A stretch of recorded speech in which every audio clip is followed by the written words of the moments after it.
सभी विद्यार्थी नमस्कार।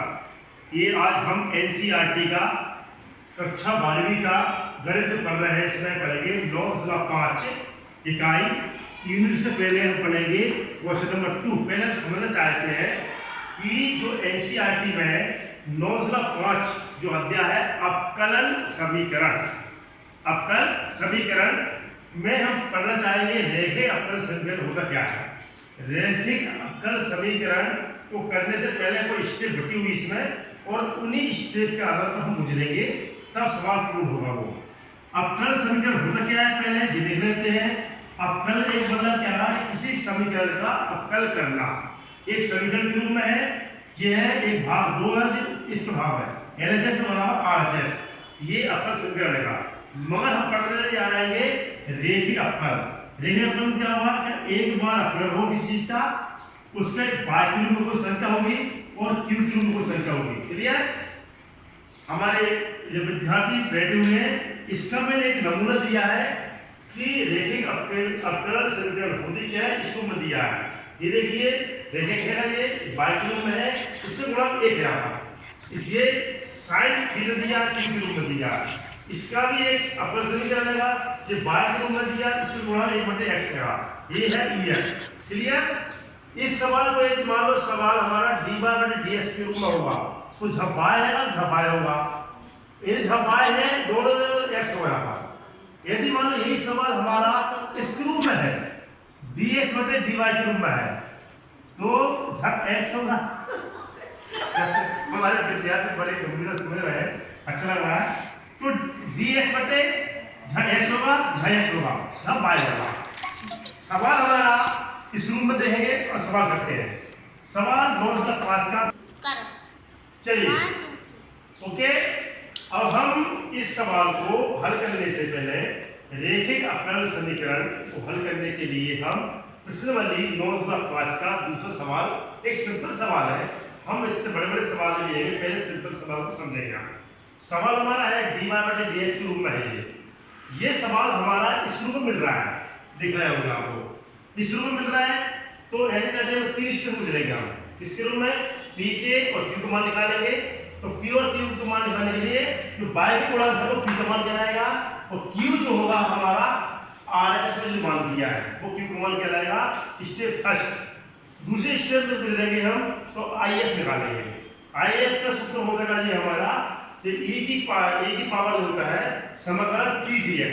ओके, इसमें मान रख लेंगे। तीसरी स्टेप में करेंगे YIF बराबर जो समीकरण लेगा और QIF और DX। क्लियर? ये 3 स्टेप पर सवाल गुजरेगा पूरा। चलिए ये सवाल हल करने के लिए इस सवाल को हम तुलना करेंगे इससे रैखिक अवकल समीकरण से तुलना करेंगे। ये सवाल था, ये रैखिक अवकल समीकरण है। रैखिक में ये देख रहे हैं आप, इस सवाल तुलना करेंगे तो j बार में कट जाएगा तो p बराबर आएगा t और j निकला q बराबर ये निकलेगा। क्लियर? हमने स्टेप सेकंड क्या हुआ था, फर्स्ट में निकाल लिए j निकाल लिए और सेकंड स्टेप में हम if का मान निकालते हैं। तो बच्चों बताओ if का सूत्र क्या होगा, e की पावर समाकलन p dx। ओके, अब इसमें e की पावर समाकलन जो p की वैल्यू जो है हमारी 3 है, कितनी है 3, तो 3 dx। और तो हम जब 3 dx करेंगे समाकलन करेंगे तो 3x हो जाएगा, तो एक बार 3x। ओके, स्टेप सेकंड पूरी हो हमारी।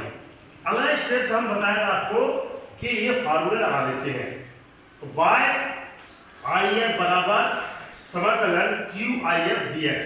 ओके, ये सूत्र कब लगाते हैं, यदि जहां पर हमारा फार्मूला सवाल इस रूप में है तो यहाँ पर y लगा दो x आएगा फार्मूला इसके लिए। ओके, ये आ गया y को y रख दिया, i की वैल्यू हमारा 3x आएगा e की पावर।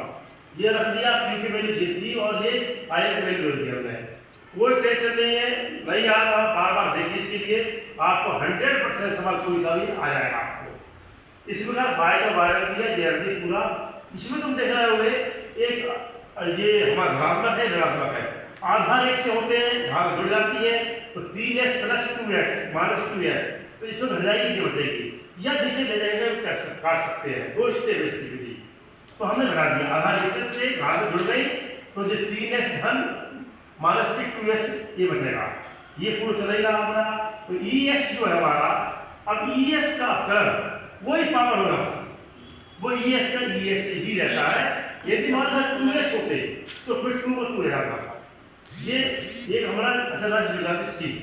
अब आप लोग देख रहे हैं कि ये सवाल है हमारा, ये चलेगा पूरा, ये चलेगा, तो इसमें ये हटाना है, क्योंकि अपकरण समीकरण का मतलब है y का वैल्यू निकालना है। ओके, इसका भाग लगा दिया हमने, ये वाला भाग, इसका जी अंश है, ये भरेगा, ये कट जाएगा इसमें, तो j कटने के बाद ये बचेंगे 2x, वो बच जाएगा, ये बचेगा यहाँ पर, ये भाग बच जाएगा, ये बचेगा। ये आपका y के कुल के रूप में एक समीकरण निकल जाएगा, और ये कहलाएगा रैखिक अपकरण समीकरण। क्यों आया? कि रैखिक के रूप में ही पूरा सवाल। ये हमारा पूरा प्रश्न होता है, अच्छे से समझिए, इसके लिए नहीं यार बार बार देखिए। Thank you.